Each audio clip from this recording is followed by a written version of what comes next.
The Galactic Military Academy's war simulation chamber had run the same scenario for 2 centuries. The Thylorian conflict, a perfectly balanced war between 5 star systems that historically lasted 10 years, teaching cadets about resource management, diplomatic patience, and gradual tactical advancement. No class had ever resolved it in less than 6 months of real-time simulation. The 3 human cadets finished it in 43 minutes. Professor Zayrath stared at the display, his chitinous face unable to process what he'd witnessed. You destroyed 3 civilizations. Technically, we united them, Cadet Maria Volkov corrected, still munching on her protein bar. Under new management. But the parameters. The professor's mandibles clicked frantically.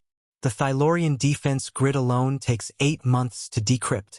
Cadet James Park looked up from his handheld gaming device. Oh, that? We didn't decrypt it. We convinced it we were maintenance software.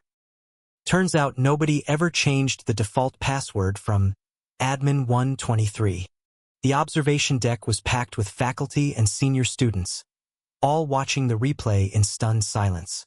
The humans had been given control of the smallest faction, the Outer Rim Coalition, with barely 3 planets and a handful of obsolete ships. Walk us through what happened, demanded Admiral Voss. The Academy's superintendent, Maria shrugged. Standard human approach. James handled cyber warfare, David managed psychology ops, and I did logistics. First 15 minutes were just reconnaissance. Reconnaissance. Professor Zayrath pulled up the logs. You were sending fruit baskets to enemy commanders. Not enemies, David Kim interjected. Future allies who didn't know it yet. Every basket had a note. From your friends in the coalition. P.S. Check your 3rd moon. What was on the 3rd moon? Nothing. But they spent resources checking, and that paranoia was useful later. The replay showed the next phase. While 4 civilizations positioned their fleets in traditional formation, the humans did something unprecedented. They abandoned their planets entirely. You evacuated 3 worlds in 12 minutes? Admiral Voss's voice cracked. Temporarily, James explained. See, everyone protects populated planets. Nobody expects you to use empty ones as ammunition. The display showed the abandoned coalition worlds suddenly accelerating out of orbit.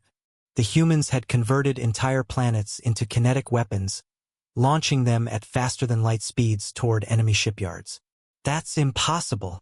The energy requirements are totally manageable when you're not wasting power on life support, shields, or anything else, Maria finished. Planets are just really big bullets if you think about it. But the true genius came next. As the 4 civilizations scrambled to respond to flying planets, every one of their computer systems displayed the same message. Your fleets are exposed. Your homeworlds are undefended. You have 2 options. Fight each other for 2nd place, or join us for 1st. How did you access their systems? Professor Zayrath demanded. James grinned. Remember those fruit baskets? Each one had a thank you card with a QR code for a customer satisfaction survey. Military commanders love surveys, it's bureaucracy they understand. The code installed our backdoor. The psychological warfare was even simpler. David had analyzed 10 years of historical simulation data and identified every commander's biggest fear. Then he named the flying planets after those fears. The Zephyrin commander, terrified of his mother-in-law, watched in horror as planet Jennifer's Disappointment hurtled toward his fleet. That's psychological torture, protested a Vorthan instructor. That's targeted marketing, David corrected. We learned from Earth's social media companies. The final phase was the masterpiece. With infrastructure destroyed and systems compromised, the humans offered every civilization the same deal. Join the coalition and keep your autonomy, or try to rebuild while we sell weapons to your enemies. But you didn't have weapons to sell, Admiral Voss observed. They didn't know that, Maria winked. We sent them catalogs full of impossible weapons with names like Quantum Destabilizer and Void Crusher. All fictional, but the shipping time was listed as 2 weeks. Nobody wanted to wait 2 weeks to find out if we were bluffing. The simulation ended with all 5 systems united under the coalition banner, achieved through 3 thrown planets, 500 fruit baskets, and 0 actual combat. Professor Zayrath slumped in his chair. The simulation is supposed to teach patience, strategy, the long game. It did. Maria stood to leave. It taught us that any game lasting 10 years means someone's not trying hard enough. As the cadets filed out, James called back. By the way, you might want to change the simulation's admin password. Password 456-foot isn't much better.